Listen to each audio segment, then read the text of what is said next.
Itangiriro ibice 41. Genèse chapitre 41. Turasoma duhereye ku murongo wa 11 gusa. À son 11e verset. Aravuga ngo maze Farao ahamagaza Yosefu bamuhubura mu nzu y'imbohe, ariyogoshesha yambara indi myenda yindi yinjira aho Farao ari. Amen. Amen. Subiremo. Maze Farao ahamagaza Yosefu bamuhubura mu nzu y'imbohe, ariyogoshesha yambara indi myenda yinjira aho Farao ari. Ijambo ry'Imana. Amen. Ndaririmba. Je vais chanter. Maze iminsi ntaririmba wokovu. Ça fait longtemps que je ne chante pas les chansons d'Isali. Nimukiye hariya hakurya. J'ai déménagé de l'autre côté. Igiswahili ntibakunda kukiririmba cyane. Il ne chante pas le Swahili. Ndaririmba verse 3 gusa. Je vais chanter 3 couplets seulement. Hanyuma tuze kuganira umwanya Et muto. nous allons entrer dans la parole. Hari ahantu nagiye gusengera. Je suis allé prier quelque part. Muzamureka abantu baririmbe. Laissez les gens chanter. Nukuri singiye kukubesha. Je ne vais pas mentir. Bari ko baririmba indirimbo nkumva. Il chantait et je sentais que Ngazazindi zo kuri match. ce sont les chansons qu'on peut chanter même au stade pendant les matchs. Kibaza. Et je me posais la question. Ukwiboko baranezerwa. Est-ce qu'ils sont dans la joie? Kandi rimwe na rimwe bakaririmba no mu rurimi batazi cyane. Et des fois ils chantaient même dans des langues qu'ils ne connaissent pas. Reka turirimbe muri wokovu. Chantons maintenant les chansons d'Israël. 158. 158. Bankucuranga papa. Mtu anayeamini Mungu Baba na Yesu Mwokozi, ni mtu aifuataye njia nzuri iendayo mbinguni. Ni mtu anayeamini Mungu Baba na Yesu Mwokozi,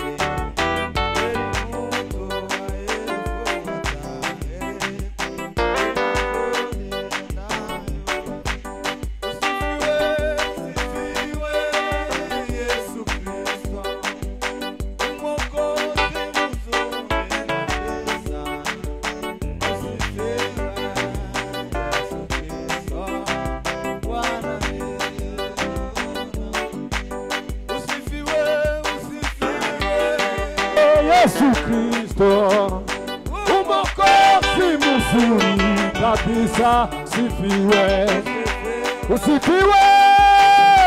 Bwana nitakuona, Bwana nitakuona mbinguni. Kwa furaha tutakusanyika kusikia maneno ya Mungu na mbinguni juu ya Yesu. Haleluya we, tutamushangilia milele. Usifiwe Yesu Kristo, Mwokozi mzuri kabisa, usifiwe, usifiwe Yesu.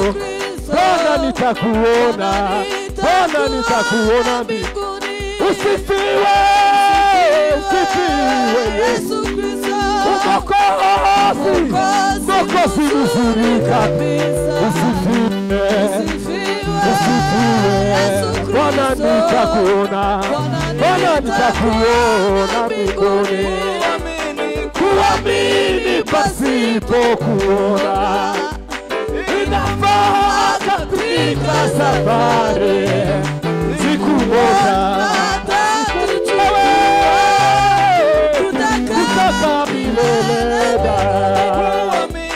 Kuamini pasipo kuona inafaa katika safari.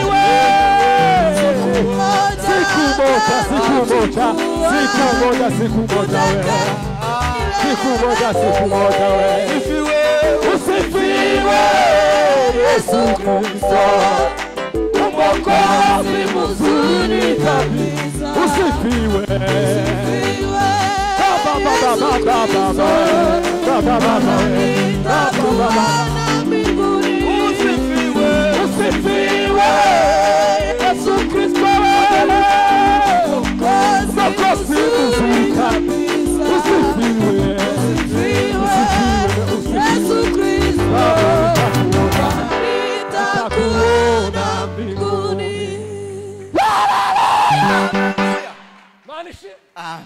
Amen. iyindi haleluya wa tuzamura Imana icyubahiro.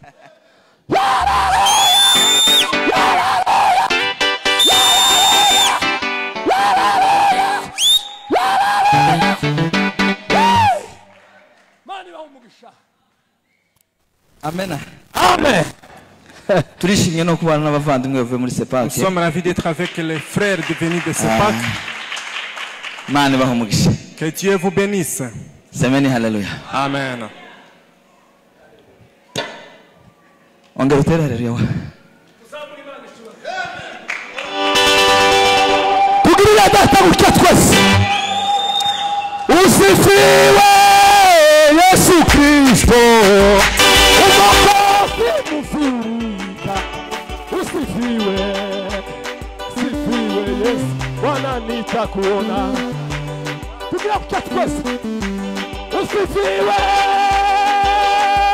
Yesu. Umokozi mufurika. Usifiwe.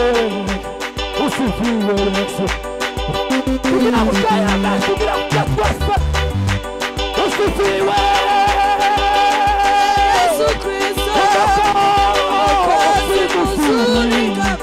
Usifiwe. Usifiwe Yesu Kristo.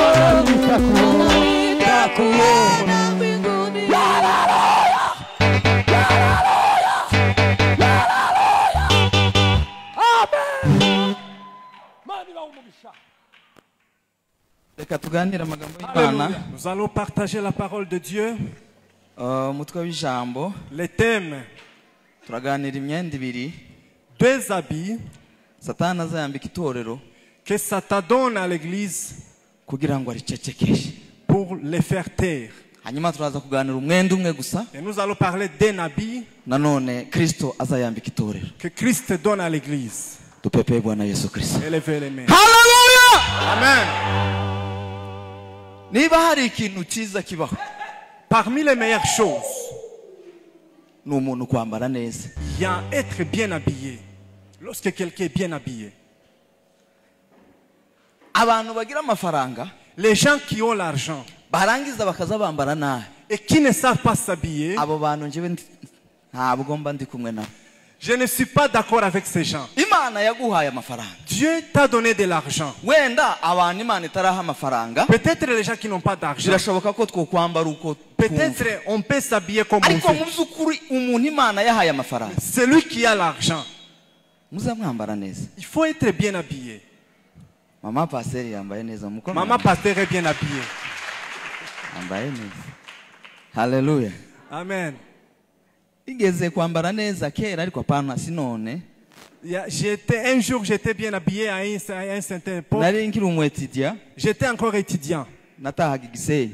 J'ai rentré de l'autre côté. Muziko twakoreshaga ibintu by'amajeto On utilisait les jetons. kandi nta jeto nari mfite uwo munsi, Et ce jour-là, je n'avais pas de jetons. ariko nari nambaye neza. Mais j'étais bien habillé. Kandi iyo nshusho iyo nibutse Et lorsque je me souviens de cette image, nza numva nari nambaye neza. je pense que j'étais bien Kandi nagira habillé. ngo mbabwire, Je vais vous dire, kwambara neza être bien habillé, ntabwo ari ukwambara ibintu bihenze, ce n'est pas porter les habits chers. ni ukwambara ibintu kubereye. C'est porter les choses qui vous conviennent, qui vous rendent bien. Uzi Bon. kwambara ikoti ry'amadolari 500 Porter une veste de 500 ariko $, ntiri kubereye, mais qui ne vous rend pas bon. wo kwambara byibuze nk'irya $15. Vous pouvez porter une veste de 15 $. Noneho Maintenant, ngera kuri boda ku je idwara, suis arrivé à la frontière. ndambuka nk'umuntu ufite ibyangombwa byose. J'ai traversé comme quelqu'un qui avait tous les Noneho documents. umudejeme wari uri aho Quelqu'un qui était là, aravuga ati uriya musore nagaruke ntabwo anyeretse il ibitamburisho. n'a pas montré les documents. Hariho umupolisi aho Il y uruhande avait un policier. aravuga ngo tikaye ngo aza kitoko, Il a dit, laissez-le, il est bien habillé. kandi uko iringara ryanje ngira ni nkaho rirangiriye. Je ne connais pas beaucoup de Lingala. reka nsobanurire abatarizi. Je vais interpréter pour ceux qui ne connaissent pas les lingala. Yaravuze ngo nimumureke yambaye neza. Laissez-le, il est bien habillé. Nambuka ku idwane ndatanze igitamburisho. J'ai traversé sans montrer les documents. Kubera kwambara neza. Parce que j'étais bien habillé. Muzamwambara neza. Il faut être bien habillé. Umuntu w'umugore, une femme, akambara ukagira ngo none n'umutate w'imyaka 70. elle est habillée, vous croyez que c'est une vieille Umusore femme. w'imyaka 25 Un jeune genre de 25 ans. wabona igishate. Lorsque vous voyez sa chemise, Mu by'ukuri Imana yatugiriye neza, badafite kura bafite amakara ceux qui n'ont pas l'électricité, ils peuvent utiliser d'autres fers.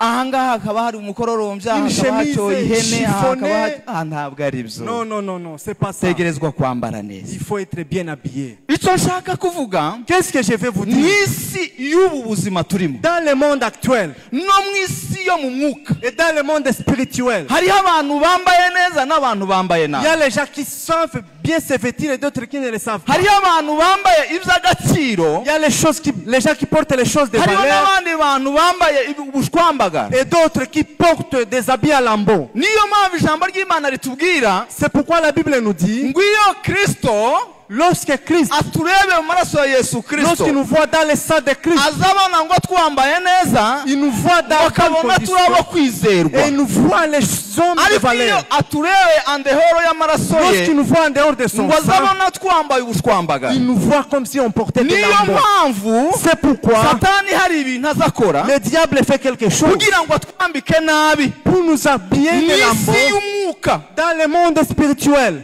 Muvuge ngo haleluya. Amen. Kandi azabikora Et il est fait mu isi y'umwuka, dans le monde spirituel bikagaragara no mu isi et ça iyisanzwe, se voit dans le monde physique kugira ngo itorero ry'Imana riceceke.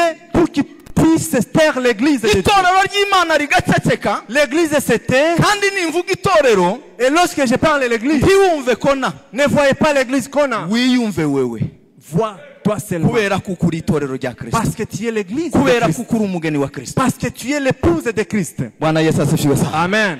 Uyu mugabo dusomye Yosefu, L'histoire de Joseph. Bwana Yesu asifiwe sana. Amen. Yosefu birasobanura C'est-à-dire, ngo nuwo kongererwa. celui qui est donné en ajout. Uyu Yosefu C'est Joseph. ni umwana wa 11 wo kwa C'est le Yakobo. 11e enfant de Jacob. Uyu muhungu Ce garçon, ise yaramukundaga cyane, il était aimé par son père. ngo arangize kumukunda Lorsqu'il a aimé, amudodera umwenda, il a cousu une robe. kandi ngo uwo mwenda Et cette robe ngo wari ufite amabara, avait des couleurs. kandi ngo wari utandukanye Et c'était différent ngo n'imyenda ya bene se. des robes ou des habits de ses frères. Nasomye igitabo kibisobanura neza, J'ai lu un commentaire. cyambwiye ngo ico gihe Yakobo À cette époque, Jacob, ngo yakoze ikintu cyo kuvuga ngo nirobanura ku butoni. il avait séparé, il avait considéré quelqu'un selon... Pardon? Et on continue. Ni ukuvuga ngo yakoze irobanura ku butoni, Il avait choisi selon ses ngo vœux kubera ko parce que uwo mwenda ngo warahendaga cyane, c'était une robe qui était chère. ariko ngo awudodera umwana wiwe, Mais il a cousu pour son fils. ngo arangize arawumuha. Il lui a donné. Kubera iki yamuhaye? Pourquoi il lui a donné? Uyu muhungu Ce garçon, yari afite indangagaciro, il avait des valeurs. ariko sizo tuvuga, Mais c'est pas ce qu'on veut ariko dire. ndababwira indangagaciro imwe gusa. Je vais vous dire une seule Ngo valeur. yageze aragirana na bene se, Il gardait les brebis avec ses ngo frères bakagenda bagakora ngo ibintu by'amakosa. et il faisait des erreurs. Yarangiza Lui, ngo akaza akabwira se Yakobo, il venait raconter à son père, akamubwira ati nubwo twacuye inka, même si on a ramené les vaches, ariko ba grand frère hari ibintu mais les bakoze grands bibi. frères, qu'est-ce qu'ils ont fait?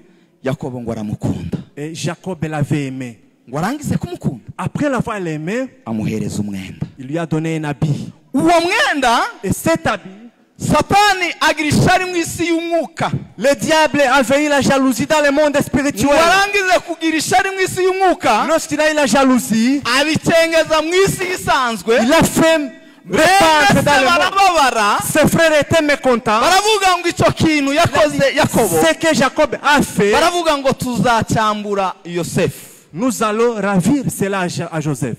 kubera kuko Yosefu Parce que Joseph, yari umunyamwuka. Il était quelqu'un de spirituel. yari umugeni wa Kristo. Il était une épouse de Christ. Yagiraga n'ayandi mavalere Il avait aussi d'autres valeurs. ngo yarerekwaga mu nzozi, Il avait eu la vision dans les songes. ariko yari akiri bebe Mais il spirituel, était encore un bébé spirituel. akabana n'abantu abantu Satani yacengejemo, Il a vécu avec les gens que Satan avait répandus. abacengezamwo amadayimoni y'urwango. Les démons de la haine. Yosefu Joseph, umunsi yarotaga, lorsqu'il a eu la vision, aravuga ngo narose imiba 11, il a dit, j'ai vu 12 courbes. ngo abona ngo imiba 11 ngo yubarara, J'ai vu 12 tas abona ngo n'undi muba ngo uhagaze. et un autre tas qui se tenait. Aba bantu kubera kuko bari abanyedini Parce qu'ils étaient des religieux kandi bari barize Imana, et qu'ils avaient étudié. ariko ngo baravuga ngo nta kindi yarose. Il a dit qu'il n'a rien eu d'autre chose. Buriya yaravuze ngo azatuyobora, Il veut dire qu'il va nous diriger. buriya yaravuze ngo azadutegeka. Il va nous diriger, il va nous guider. Ikintu tuzokora cya mbere, Ce que tu feras. Bwana Yesu asifiwe, Amen. tuzomwambura umwenda Nous ise allons yamudodeye. ravir la robe que le Père lui a donnée. Umunsi ngo yagiye kubasura, Lorsqu'il est allé rendre visite, ngo kuko bari baragiye kuragira, parce qu'ils étaient allés garder les ngo troupeaux. bakimurangiza Lorsqu'ils l'ont vu de loin, baravuga ngo karosi nguri il a dit, yaraje, l'homme des visions, des songes vient. tumufate tumwice. Nous allons les prendre, nous allons les Icyo gihe tuer. ngo baramufata, Ils l'ont pris. ikintu cya mbere bakoze Qu'est-ce qu'ils ont fait ngo premièrement? bamwambuye umwenda, Ils ont ravi la robe. ngo barangize kumwambura umwenda, Après l'avoir ravi la robe, bamwambika umwenda w'ubucakara, ils lui ont donné un habit d'esclavagisme. ngo barangize kumwambika umwenda w'ubucakara, Après cet habit d'esclavage, ngo bafata wa mwenda, ils ont pris la robe, ngo babaga umwana w'intama, ils ont égorgé l'agneau, ngo bawuzingazinga mu maraso, ils l'ont renversé dans le sang. ngo barangize Après, ngo baraza, ils sont venus, ngo babwira Yakobo ils ont dit à Jacob, ngo ese ushobora kumenya uyu mwenda, est-ce que tu peux connaître cette robe? ngo isi arawitegereza, Le père a observé. aravuga ngo nukuri umwana wanje, Il a dit, inyamaswa z'inkazi ngo mon zaramishe. fils a été dévoré par les animaux féroces. Umwenda wa mbere Satani azayambika itorero, Le premier habit que le diable donne à l'église, ni umwenda w'urwango. c'est l'habit de la haine. Mwene data hari amagambo yadusomeye, Il y a les paroles qui nous allient. yavuze ngo guhamagarwa n'Imana no gukorera Imana Servir Dieu et être appelé par Dieu, ngo harimo n'imibabaro. il y a aussi les souffrances. Tugire gutya. Semeni haleluya. Alléluia. Uyu mwenda, Cet habit, cet habit, Satani yarawuzanye mu itorero, le diable lui a mené à l'église awambika abana b'Imana. et l'a rêvé aux enfants de Dieu. Abo bana b'Imana Ces enfants de Dieu, mu by'ukuri ntibaza baroga, en vérité, ne sont pas mu sorciers. by'ukuri ntibaza babeshera abantu ngo bahanuye kandi Imana ariyo Ils ne yavuze. disent pas qu'ils ont prophétisé pendant que c'était Oya qu'il a mu dit. by'ukuri baza bahanura ukuri En vérité, ils prophétisent kandi la baza vérité. baririmba neza. Et ils chantent bien. Mu by'ukuri ntibaza birata, Ils ne sont pas orgueilleux. ariko Satani Mais le diable, akazana il umwenda amène l'habit, akawambika abana il b'Imana, le refait aux enfants de Dieu. abantu bakakwanga, Et les gens te haïssent. umuntu akakwangira ubusa. Quelqu'un te haït pour rien. Ni ukuri ukagira abanzi, Tu as des ennemis. ukibaza aba banzi baturutse he. Tu te poses la question, d'où viennent ces ennemis? Aba bantu uko banyanga byagenze gute? Pourquoi ils me haïssent? C'est pourquoi. Ukageraho Tu arrives au point ugera mu itorero. d'arriver à l'église. Ganiriye n'umushumba umwe J'avais parlé à un pasteur w'inaha hafi, qui est non loin d'ici.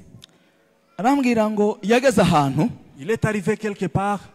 ngo noneho ntasengera umuryango we, ntasengere n'abana Il be, ne priait pas pour sa famille ni pour ses ngo enfants. akaza asenga ngo nka kurya umuntu azayihungura nk'inzuki, Il priait comme quelqu'un qui chasse les abeilles. arimo kubwira Imana ngo Mana ndengera, Il disait, Seigneur, protège-moi. Mana ndengera. Protège-moi. Ukibaza Tu te poses la question. kubera iki Pourquoi abana b'Imana les enfants de Dieu, Satani abashyiraho icyo kintu? le diable leur donne cette chose? Ni ukugira ngo baceceke. C'est pour les faire taire. Tugire gutya. Lever la gloire de Dieu. Someni haleluya. Amen. Nanjye nigeze kugera muri icyo gihe, Je suis arrivé à cette étape. ndangwa biragaragara J'étais haï muri quartier, dans les quartiers. ndetse birenga quartier. Et ça dépassait les quartiers. Njya gusenga Imana, Je suis allé prier.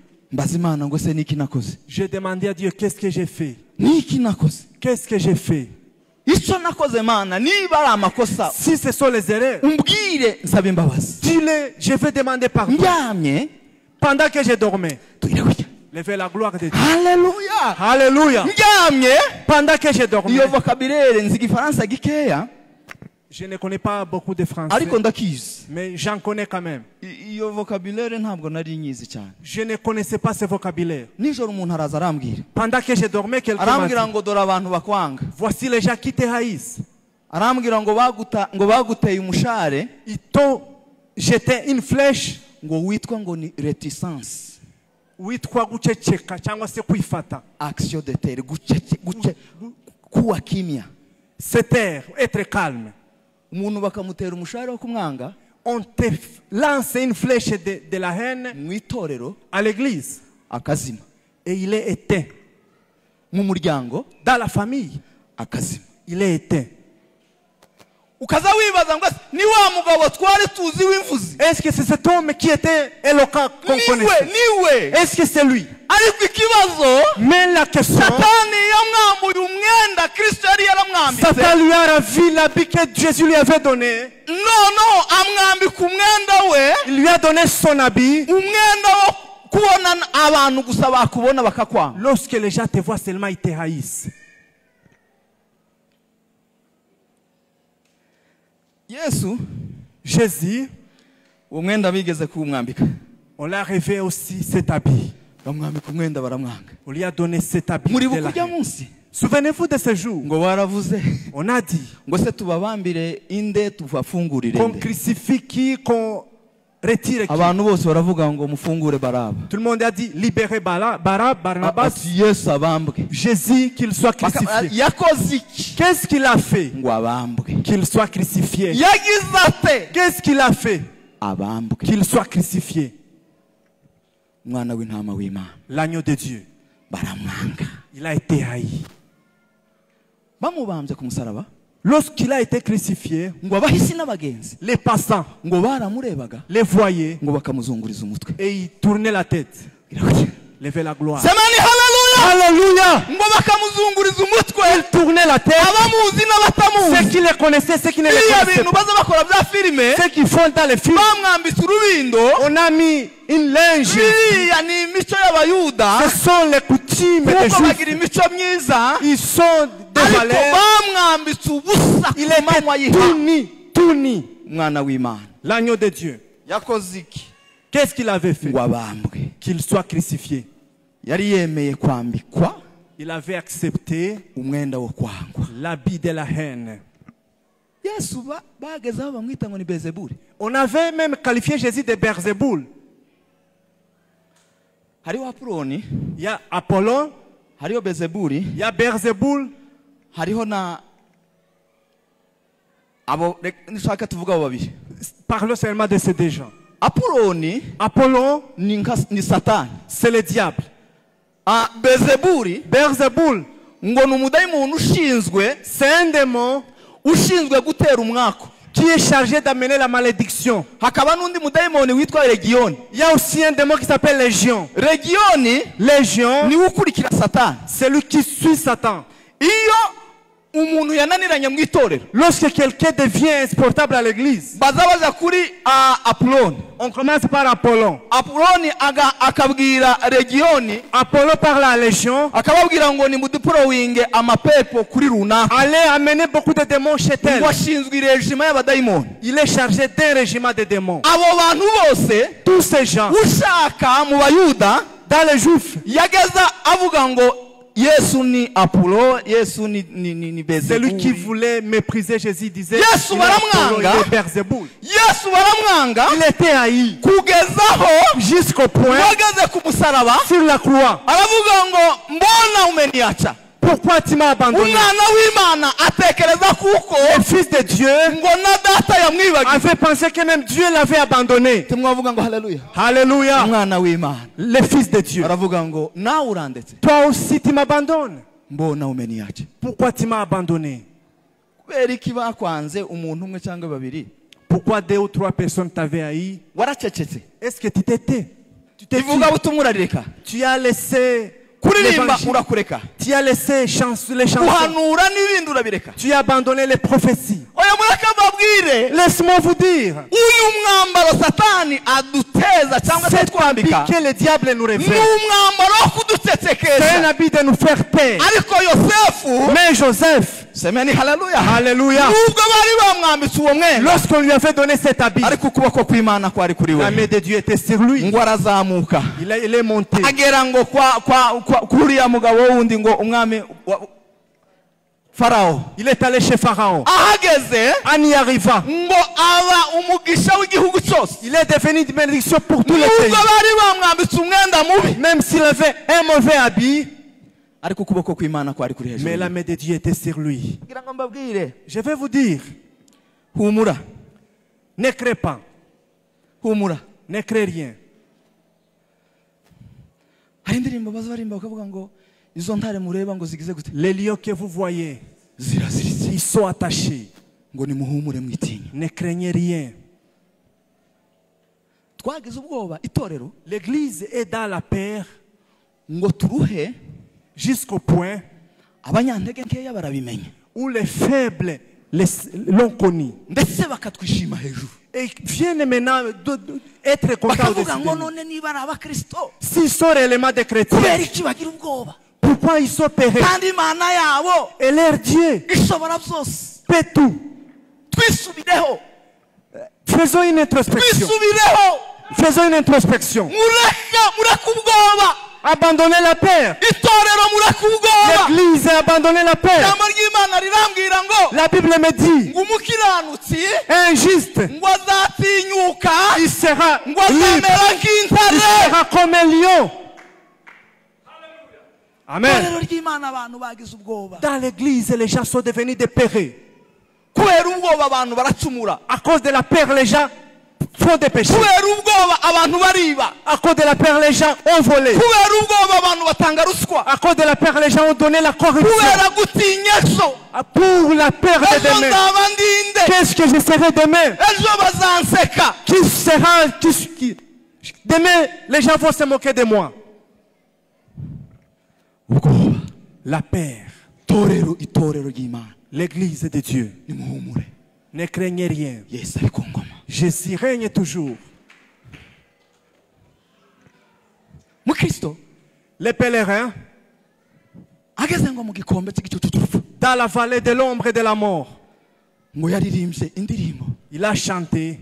ngo aravuga ngo naho nanyura mu Il gikombe a dit, même cy'igicucu, si j'ai passé dans la vallée de l'ombre et de la mort, aravuga ngo sinzatinya, je ne crains rien. inshyimbo yawe niko Ta niyo, houlette et ton bâton aravuga ngo ibyo bizampumuriza. vont me fortifier. Semeni haleluya. Alléluia. Reka ubwoba, Abandonnez la peur. Abandonnez la peur. Alléluia. Amen. uratinya iki? Tu as peur de quoi? Hari umuririmbyi baririmba bakazarimba bakavuga ngo Il y a un chanteur qui a dit, ngo nimbona ngeze mu ijuru si j'arrive au ciel, ngo nta mubabaro ukibayo, lorsqu'il n'y aura plus de aravuga chagrin, ngo nzarambura je amaboko, lèverai mes mains. ngo kubera ikurara udasinziriye, Pourquoi tu passes la nuit sans kandi Yesu sommeiller? Et yarasinze, pourtant Jésus a vaincu. kubera ikurara Pourquoi tu passes la udasinziriye. nuit sans sommeiller?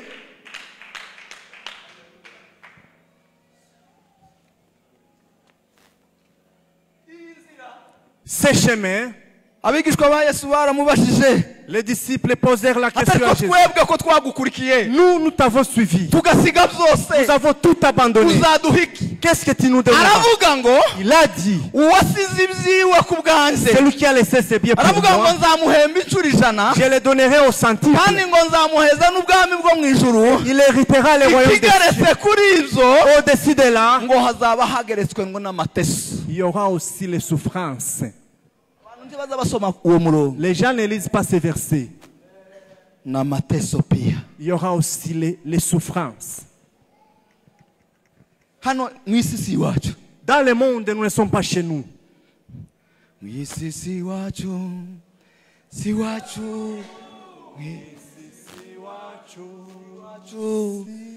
iwacu ni mu ijuru, Chez nous, c'est au ciel. aho niho dutegereje umukiza ko Là où nous azaza. attendons les sauveurs. tugira gutya haleluya C'est la gloire de ijambo Dieu. ry'Imana rirambwira La ngo Bible me dit, uko dusa notre façon ngo d'être ntikurerekanwa n'est pas encore révélée. niyerekanwa Lorsqu'il sera ngo révélé, tuzasa nous nawe le ressemblerons. impamvu si uko nguko Si tu ressembles comme ntabwo ça, ari uko usa c'est pas comme ça. ariko nugera mu bwami Lorsque bw'Imana tu seras au ciel, tugira gutya c'est la haleluya gloire de Dieu. hari ubundi bwiza Il y aura une autre gloire. dutegereje ubundi Nous bwiza attendons une autre gloire. dutegereje ubundi Nous bwiza attendons une autre gloire. nimuhumura Ne craignez rien. ijambo ry'Imana rirambwira La Bible me dit, ngo muri icyo gihugu dans ce pays, ngo nta mubabaro il n'y aura uzobayo pas les chagrins. semani haleluya ngo Alléluia. muri icyo gihugu Dans ce pays, ngo il nta ndwara n'y zibayo aura pas de maladie. ngo abari muri icyo gihugu Ceux qui sont dans ce ngo pays baranezerewe sont dans la joie. niyo mpamvu C'est pourquoi, nubwo tubabara none même si nous souffrons aujourd'hui, nubwo abantu même si les gens batwanze none nous haïssent ariko aujourd'hui, tuzagera mu bwami mais au bw'Imana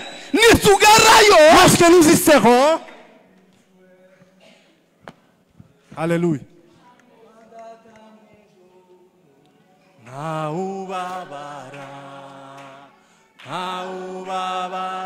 yemewe ntababara badata kwada w'ijuru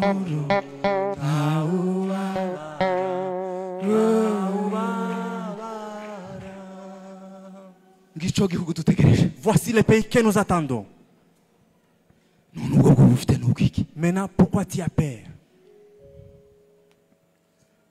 abantu bose mwarakoroganye Les gens se sont heurtés les uns contre les ngo autres. baranyanga Ils me haïssent. baragukunda ino ni iwanyu Est-ce qu'ils vont t'aimer ici, c'est chez vous? baragukundira iki Pourquoi ils vont t'aimer? isi y'umwijima ukeneye ngo isi y'umwijima igukunde Tu veux que le monde des ténèbres t'aime? korone ukeneye ngo isi y'umwijima igukunde Tu veux que le monde des ténèbres t'aime? ikugire umufurende Que tu sois leur ami? ariho uzoza wishima mu itorero C'est là où tu seras dans la joie, à l'église. abasinzi bose n'abasambanyi n'abarozi bazagukubitira amashi Tous les n'amasariyo ivrognes, toutes les prostituées vont acclamer pour toi. ariho wishima mu itorero Et tu seras content à l'église. ariho uvuga kuri ruga C'est lorsque tu parleras en langue. torero ry'Imana Chère église de Dieu.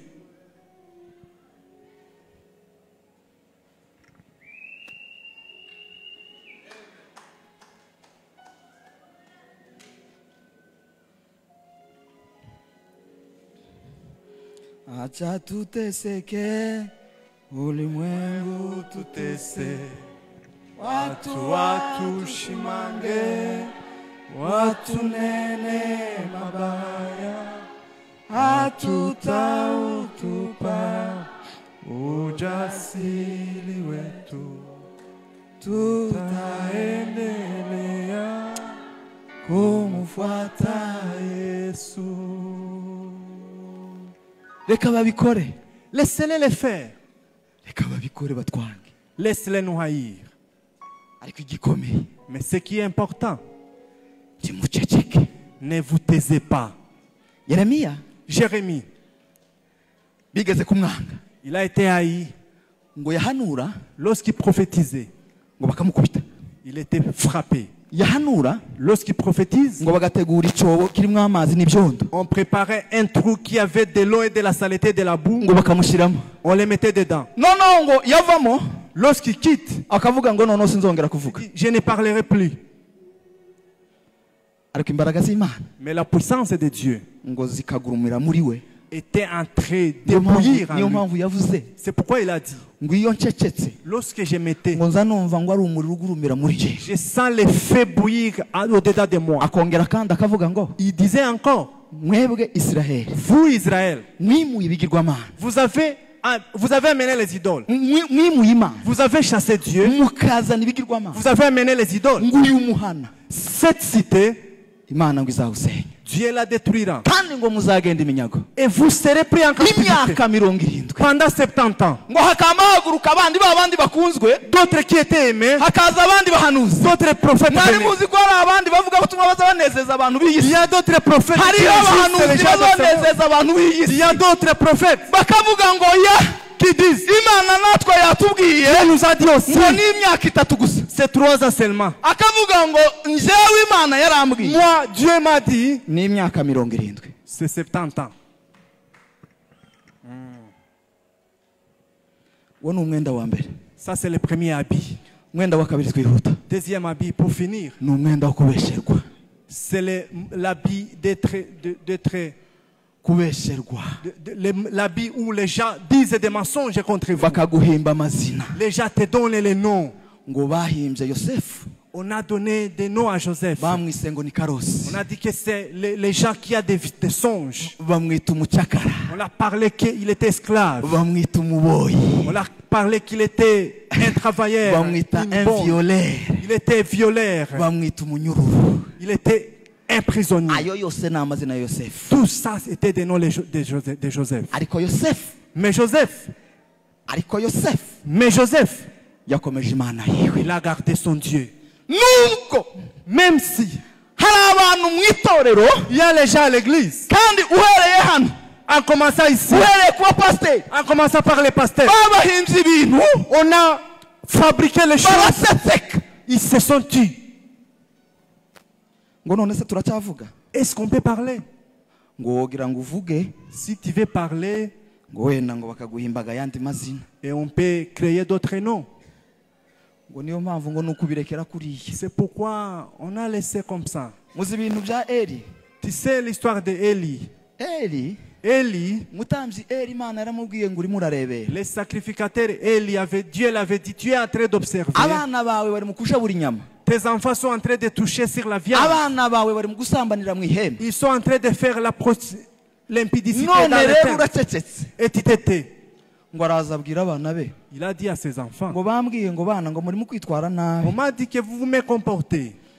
Ndiyabashiraho rigere. Il n'a pas mis vraiment une Imana rigueur. iravuga ngo kubera ko warebereye Comme tu as observé, uzapfa tu mourras kandi ngo uzakenyuka et tu mourras vite n'abana bawe bazapfa. et tes enfants mourront. Kandi nari naravuze ngo muri wewe Et j'avais dit qu'en uzoza toi, uva ku ntebe umwana w'ijoro. lorsque tu quittes, ton fils Ariko va te nongeye succéder. kandi kuvuga ngo Mais je l'ai dit encore, ngo muzapfa mukenyutse. vous mourrez vite.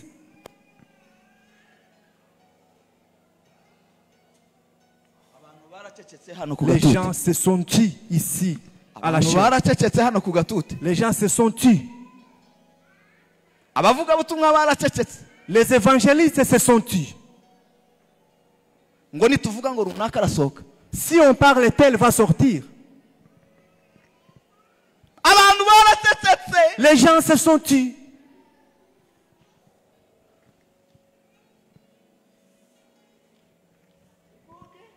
Ukuri ukanyanga ikuke.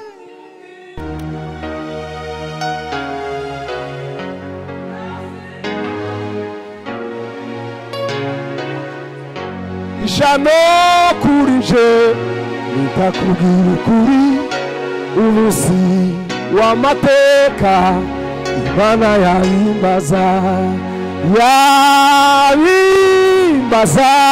ngatsindwa gukuri ukunda kunde zavuga ukuri unyango ndakubwira ukuri niba ukunda unkunde ndakubwira ukuri niba unyanga unyange ndasiganwa n'imisi igiye kiracitse ishano kuri jewe ndakubwira ukuri umunsi w'amateka Imana yabimbaza kuri jewe nitakubwira ukuri umunsi w'amateka Imana yabimbaza.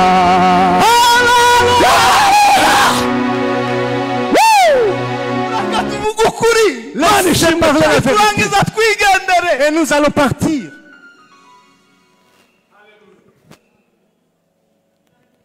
Isi yakigiye gushira kandi zarimburwa n'umuriro nyamuneka ngwino uga umushinga wenda gutera. Zamani, hallelujah, hallelujah. Un chrétien, les pèlerins, umugore ngo yaramubwiraga sa femme lui a dit, atariko c'est comme si warwaye ni nkaho wagwaye, wasaze tu es devenu fou. uzi ukuntu yamubwiye Qu'est-ce qu'il lui a répondu? ngo yaramubwiye ngo gukomeza ngo kuba muri uno mudugudu Continuez à habiter dans cette cité. ngo niho ndi mu gukomeza kuremba. Lorsque j'ai continué à tomber malade, uzi ukuntu ngo yakoze qu'est-ce qu'il a fait? ngo yirukante mu mudugudu Il a couru dans la cité ngo arimo kuvuza induru. en train de crier.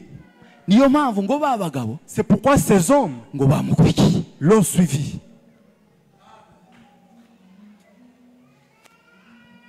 Zaburi Psaume, 50 chapitre 50. 19:21. Nimuhansomere vuba. Lisez rapidement. Nimubona natinze bampaye iminota. Bampaye iminota kabisa. Niko bambwiye.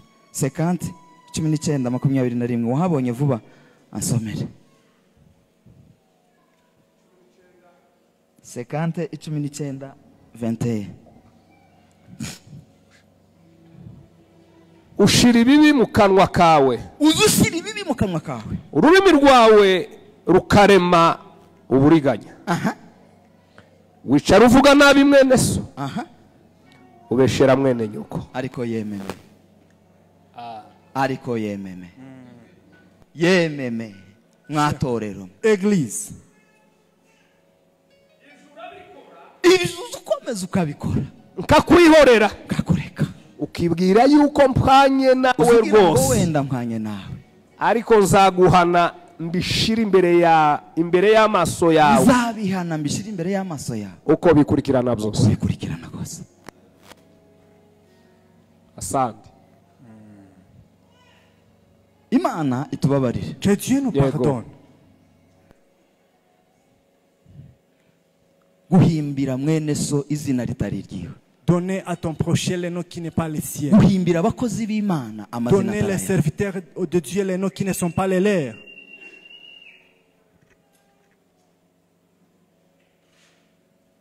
Imana igufashe. Que Dieu te pardonne. Wenda ibyo bintu uzukeka Peut-être ce que tu imagines, bizaba ariko ameze. que ça soit ainsi. Ariko niba atari ko bimeze, Si ce n'est pas ainsi, Imana izaguhana Dieu te punira. byose yabishize ku murongo. Et il les mettra tout devant tes yeux.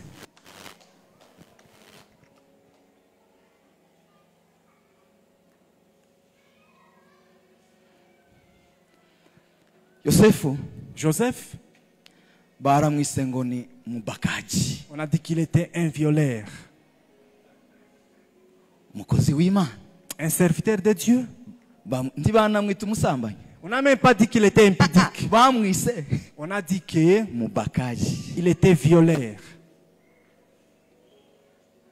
Abantu bize psychology Les gens qui ont fait la psychologie, baza bavuga ngo iyo igihe umuntu yakoze bene icyo kintu lorsqu'on a fait la ngo violence, baza bashaka kuvuga kuko ngo n'ubwenge butaba bumeze neza. on pense qu'il n'est pas même stable intellectuellement. Akoze icyaha Il a commis une faute yarangiza n'ubwenge ntago buba bumeze neza. et même sa santé mentale aussi n'est pas stable, n'est pas bonne. Yosefu Joseph, bamwita un violeur. bamwise umubakaji. Yinjira muri gereza Il est entré à la prison. kandi iyo gereza yinjiyemo Et la prison dans laquelle il était entré, si yari afite avoka il umuburanira, n'avait pas d'avocat. ariko Kristo Mais Christ, azatuburanira. il parle à notre côté. Tugira gutya. Alléluia. Haleluya! Alléluia. Humura reka kuburana n'iryo zina Ne bakwise. craignez rien. Kristo azakuburanira. Christ est votre avocat. Mfite umucunguzi wanje niwe uzumvugira. J'ai mon rédempteur qui Umwuka wera intercède aravuga atunihira iminiho. Le Saint-Esprit Akavuga continue ngo aba data à gémir en wowe disant, teteka gusa Abba Père. ukomeze uramya Imana. continue à louer Dieu. Papa ya Bwana Yesu Kristo Alléluia. urangiza kuramya Imana. Après avoir loué Kristo Christ azakwambura uwo mwenda bakwambitse. va te ravir cet habit qu'on t'a donné. Hari igihe À un moment, iryo zina ce nom, wazarinda upfa ukirigira, tu peux mourir même avec cette ariko avec ce nitugera nom. mu bwami bw'Imana Mais dans les royaumes des cieux, ibintu bizosobanuka. les choses seront séparées. Hari ikintu umukozi w'Imana yavuze hano Il y a quelque chose que les serviteurs avaient dit. bari bavuze ngo abayumbe nibatambuke, On disait que les intercesseurs passent. bamwe baratambuka. Certains étaient passés. Aravuga ngo gutambuka si ikibazo, Passer n'est pas un problème. ngo turaziranye, On se connaît. ngo abasigaye hariya Ceux qui sont restés n'abari hano et ceux qui sont là, ati turaziranye, on se connaît. ati byoshoboka ko hotambuka hano abatari abayumbe, Il peut être fait que les hariya passent hagasigara pas, abayumbe. mais les intercesseurs peuvent Nitugera mu rester. bwami bw'Imana Dans le royaume des cieux, tuzaba mu materaniro bene aya on ngaya, ne sera pas dans une assemblée tuzaba mu pareille. materaniro On sera dans une assemblée y'abera. des saints. Umudivantiste yararirimbye Un adventiste avait chanté, aravuga ngo l'avait dit, nitugera mu bwami bw'Imana dans le royaume des ngo cieux, ntawe uzicara imbere y'undi, personne ne s'assera devant l'autre. twese tutamutambura, Tous nous les ngo verrons. tuzoba tureba Yesu On Kristo. se verra. Nta muntu uzaje imbere, Personne ne sera Kristo devant. wenyine Christ lui-même. niwe muco wacu, lui notre niwe lumière. uzatumurikira. C'est lui qui nous Niyo éclairera. mpamvu C'est pourquoi, amateraniro mu bwami bw'Imana dans l'assemblée divine, hari uzerekwa se est-ce qu'il y aura déjà des visions? ngo berekwe ngo hano ngo hariho umuntu, Qu'on dise qu'ici il y a quelqu'un, tuzoba turabera twese. nous tous nous serons des saints. Naratangaye Je suis étonné usomye abami ba mbere en disant 1 roi 21 21 no ku murongo wa 10. à son 10e verset. Narahumiwe, J'ai été étonné. habayeho kubeshera uyu mugabo Naboti, On a trompé contre Naboth. bazana ngo abagabo b'ibigoryi. On a amené des hommes qui étaient fous. Naje gusanga J'ai trouvé, hariho abagabo nka batatu. il y a 3 hommes. Hariho umugabo wiwe ku giti ciwe no mu rugo rwe, Il y a un homme de sa famille. hakaba n'umugabo w'abagabo twavuga ngo wa communauté, Il y a les hommes des pays ou des communautés. hakaba n'undi mugabo Kristo azavuga. Il y a un autre homme dont Christ parle. Yaravuze ngo umwuka naza Lorsque c'est ngo azabagira abagabo. il vous rendra des hommes. Tiyavugaga ngo muzaba abagabo ba nyarunaka. Vous ne serez pas des témoins ou des Oh, hommes de tels. Non.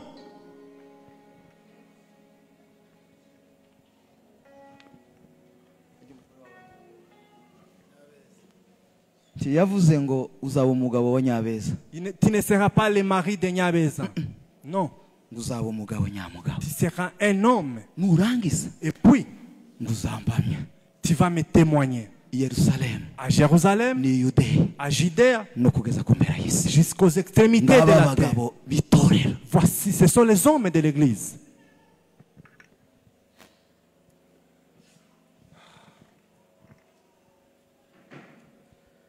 Haza abagabo b'ibigoryi Il y a les hommes faux. baravuga ngo twumvise atuka Imana, On l'a attendu. ngo baramufata baramwica, On l'a tué. ariko Imana yacu Mais notre Dieu, iza yiburanira. il s'est justifié Haza lui-même. umuhanuzi aravuga ngo Un prophète était aha venu. ngaha amaraso ya Naboti ngo Là où yamenetse, le sang de Naboth est coulé ngo imbwa zikayaragata. et que les chiens ont les Ati chiens. nawe mwami aha ngaha niho uzamenekera amaraso yawe, C'est là où tu seras kandi imbwa ngo tué nawe et zizaragata. les chiens vont lécher ton sang. Ako mutekereza Pensez-vous que ngo Kristo yarasinziriye? Pensez-vous que Christ est sommeillé? Itorero tuba dutekereza ngo Kristo yanga itorero Est-ce ryiwe? que nous croyons que Christ est son église? Muza mutekereza ngo Imana yanga abera? Pensez-vous que Christ est le saint? Haranariza na Satani Même le diable, akunda abantu be. il aime ces gens. Ngo yahuye na Mukristo Il a rencontré les pèlerins. ngo aravuga ngo umva Il twumvikana, a dit, attendons-nous. ngo nanga abantu bamvaho, Je n'aime pas les gens qui me quittent.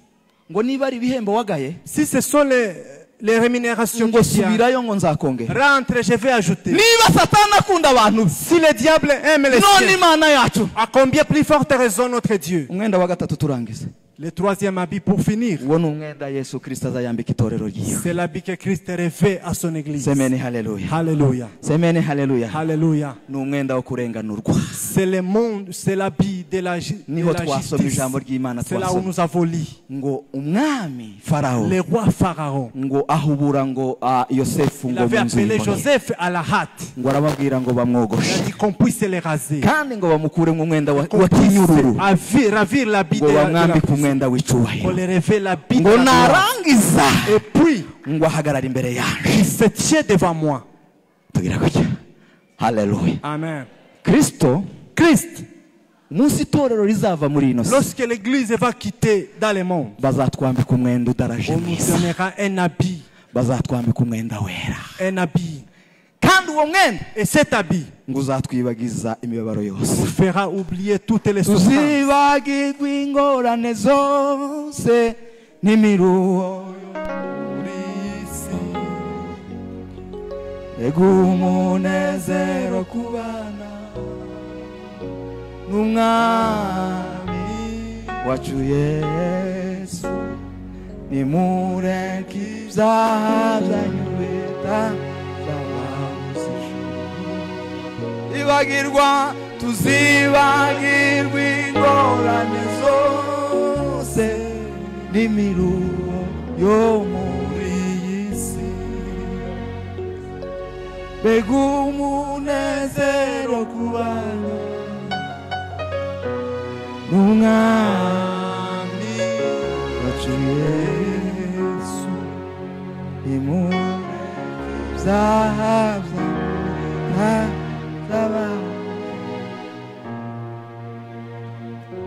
nitugera mu bwami Dans bw'Imana, le royaume des cieux, Imana izatwambika Dieu umwenda, nous donnera un habit. tuzibagirwa iyi miruho yose, On va oublier toutes les amazina yose souffrances, tous les batwise. noms qu'on nous a donnés.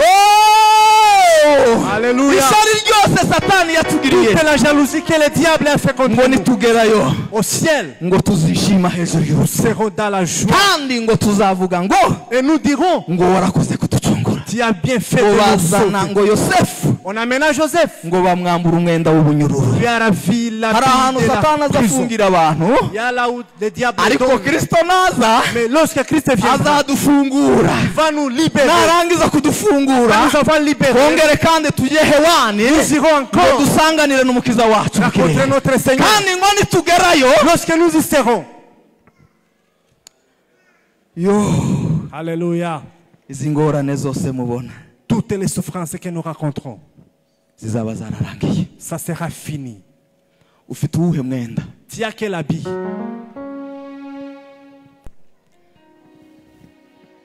Birashoboka ko bakwambitse undi mwenda, C'est possible qu'on t'a donné un autre nom ou un autre habit.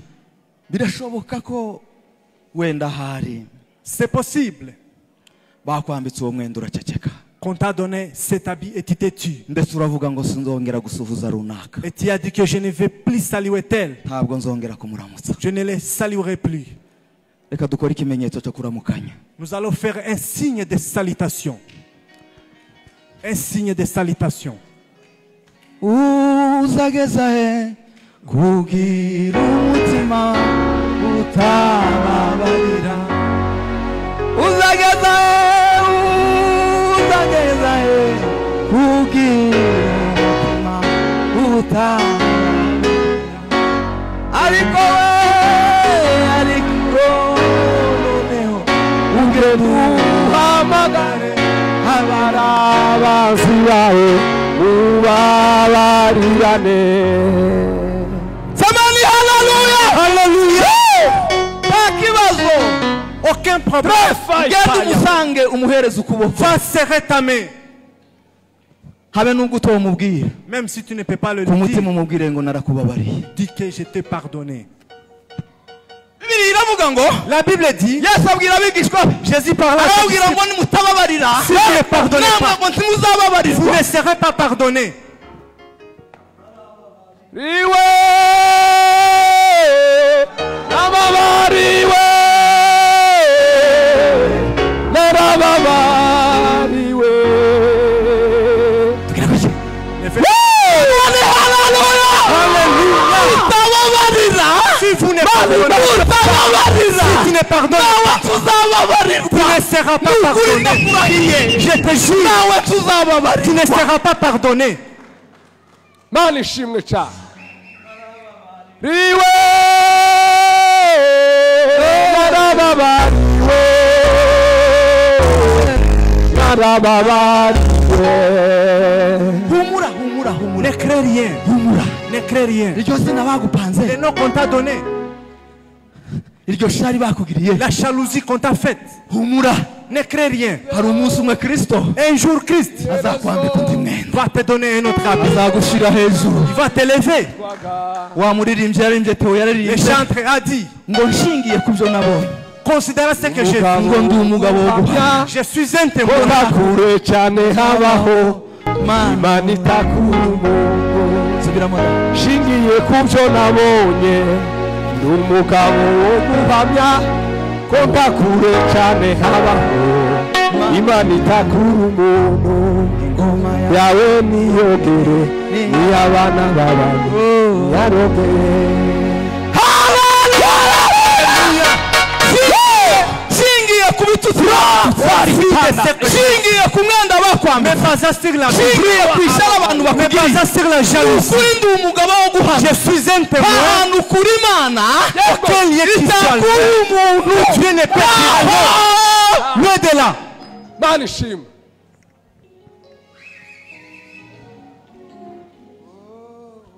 Ngoma yawe niyogere yogere niy'abana b'abantu yarogere angucuranga da.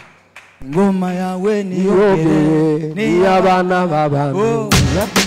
ingoma yawe niyogere niy'abana b'abantu yarogeye ingoma niyogere niy'abana b'abantu yarogere ingoma yawe niyogere niy'abana b'abantu yarogere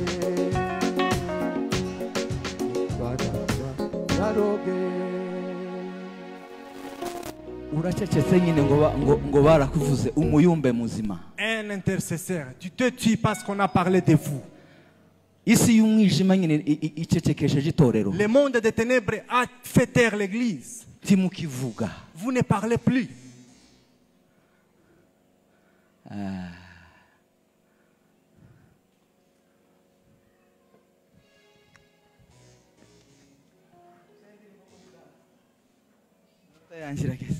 L'état est fini. Mashuza wa imane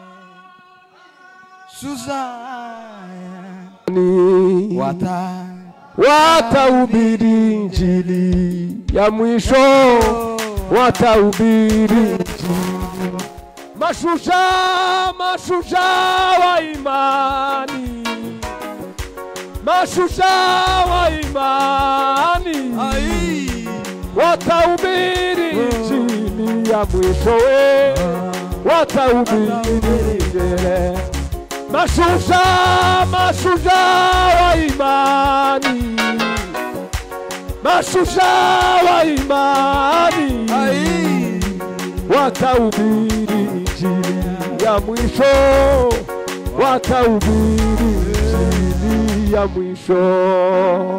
itorero rigacecetse. L'église c'était ibyaha ko birakorwa tureba les péchés se font au Mu vie et miryango aussi ko de tout le monde. ko turabibona. On est en train de les voir dans des familles. Kunda agakobwa kamwe Il y a une fille que j'aime. bari baratetse ngo kabaga muri Israel. Elle était en Israël. Kagakozi akayaye Elle était une bonne.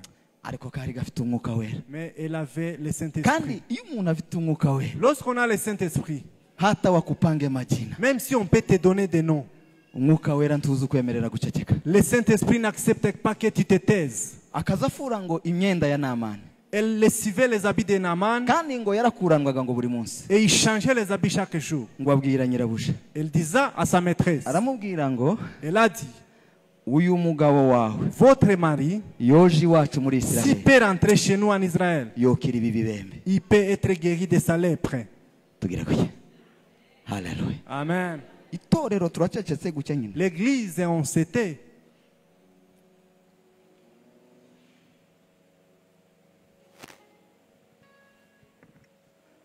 muhaguruke dusenge Imana. Levez-vous, nous allons prier.